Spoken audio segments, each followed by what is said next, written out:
আসসালামু আলাইকুম। এই আমের সিজনে বাসায় তৈরি করে ফেলুন ম্যাঙ্গো স্টিকি রাইস। প্রথমেই লাগবে চাল। আমি পোলাও চাল নিয়েছি, আপনারা চাইলে ভিন্নি চাল নিতে পারেন। এর সাথে অ্যাড করব বাসায় তৈরি করা কোকোনাট মিল্ক, সামান্য লবণ। বলক আসা পর্যন্ত অপেক্ষা করব।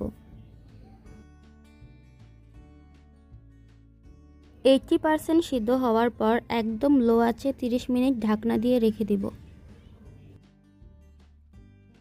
এখন ক্রিম প্রস্তুত করব। ক্রিমের জন্য প্রথমেই নিয়ে নিব 1 গ্লাস কোকোনাট মিল্ক। এর সাথে অ্যাড করব 3 টেবিল চামচ চিনি, সামান্য লবণ।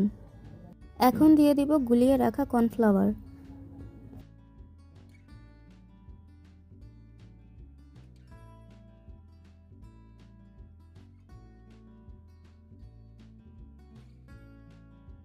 এক চামচ গুঁড়া দুধ দিব। ঘন হয়ে আসা পর্যন্ত নাড়তে থাকব।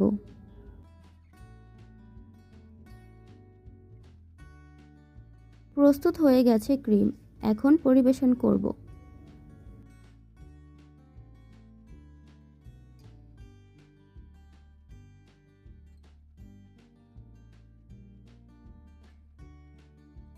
ভেজে রাখা সামান্য তিল ও বাদাম দিয়ে দিব। তৈরি হয়ে গেছে ম্যাঙ্গো স্টিকি রাইস। বাসায় অবশ্যই ট্রাই করবেন। আল্লাহ হাফেজ।